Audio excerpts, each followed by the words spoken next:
Hello, my name's Fiona, and this is the story of Gawain and the Loathly Lady. Not all stories are about beautiful women. Gawain was the son of Morgause, Arthur's half-sister, herself a powerful sorceress. So it was inevitable that Gawain, the Hawk of May, would spend his life partly in the world of the earth and partly in the world of magic.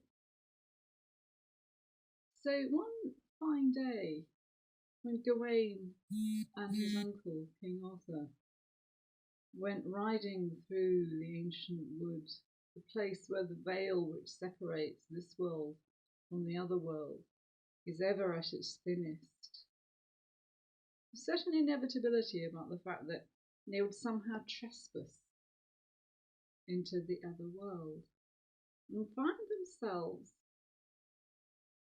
riding over the land of the Night of the Summer Days. Now, the Night of the Summer Days took great exception to this, even though this was King Arthur.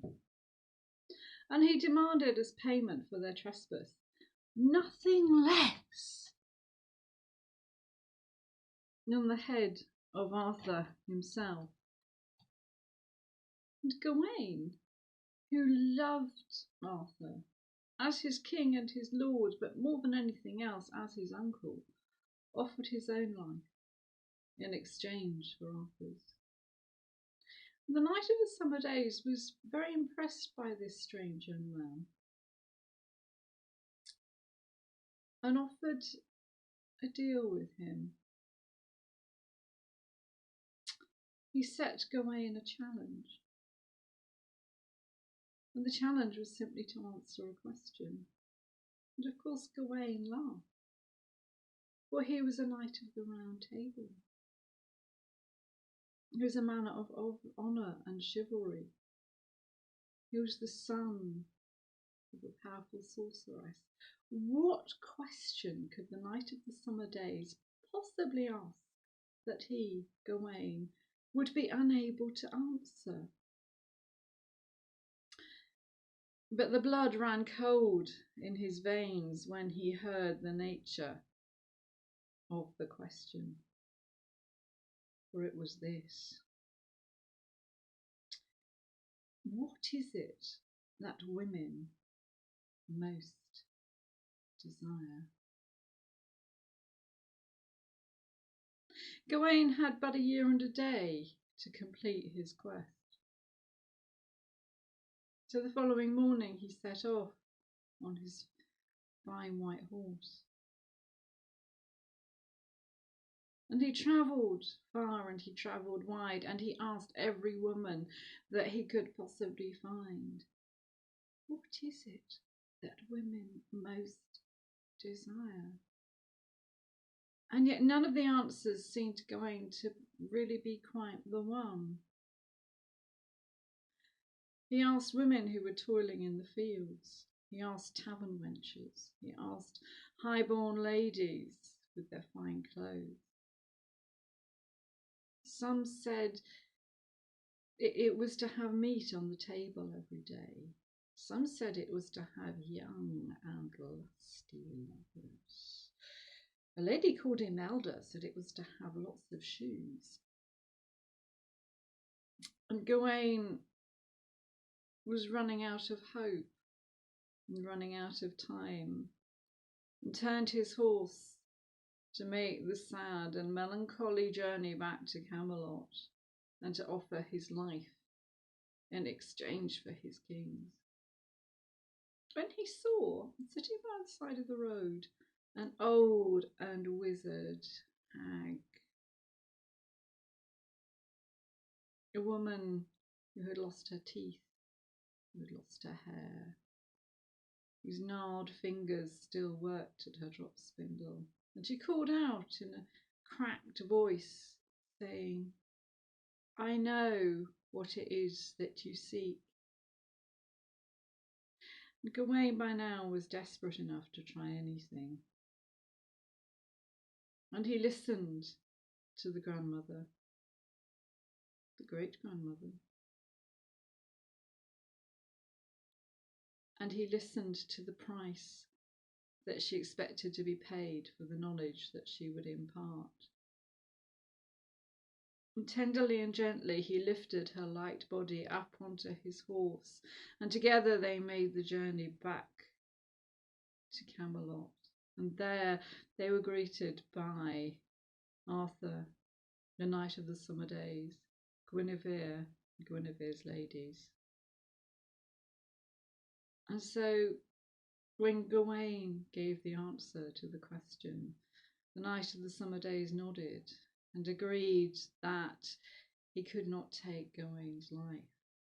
Guinevere and her ladies laughed and clapped their hands. For the answer that the ancient hag had told to Gawain was simply this: to have their own way in all things.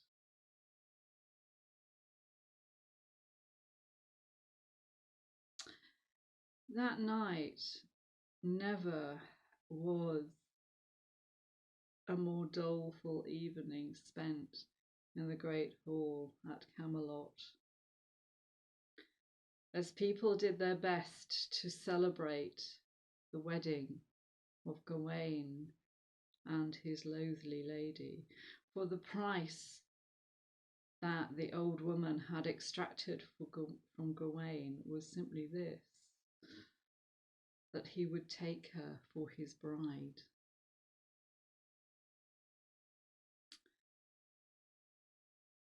Gently Gawain lifted his bride, and gently he carried her to the marriage bed.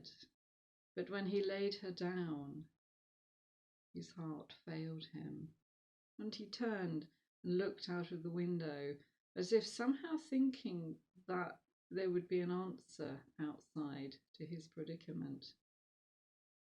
But when he turned back and looked at the marriage bed, there, where he had laid the ancient woman, was a lady whose beauty surpassed Guinevere's, young, vibrant, healthy, and beautiful. And his bride said to Gawain, "This is my true form. I was cursed by the Knight of the Summer Days, and now, because you have married me, you have partly broken that curse. So I can be young and beautiful for half the time, but I must return to my hag form for the other half. So what would you have, my lord? That I would be young and beautiful by night for your eyes alone, or that I would be young and beautiful by day for the eyes of everyone else?" And Gawain, being mindful of the answer to the question, said simply, "You choose." And with that, the spell of the curse fell away, and Gawain's bride retained her youth and her beauty, and they enjoyed some years of wedded bliss together.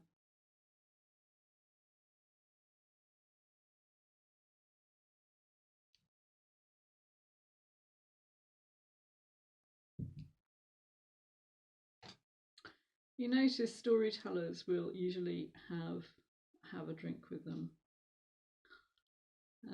It's actually, people think it's because storytelling is thirsty work, you get very dry. Actually, it's because sometimes there's that kind of moment where you kind of need to pause a bit just to remember what the next little bit of the story is. And it just gives you a kind of second or so just to gather your memory together and work out where you're going. was telling the old woman and her pig at a storytelling club a few years ago, and I got as far as the rope and couldn't remember the next bit, and I just said to everyone, "What comes after the rope?" But because this was with there were other storytellers there. It was fine. It's one of the things that people say about this. I wouldn't be able to tell stories because I wouldn't remember it all. Well, if you can tell a joke, you can tell a story. Honestly, it's really easy. Just have a go.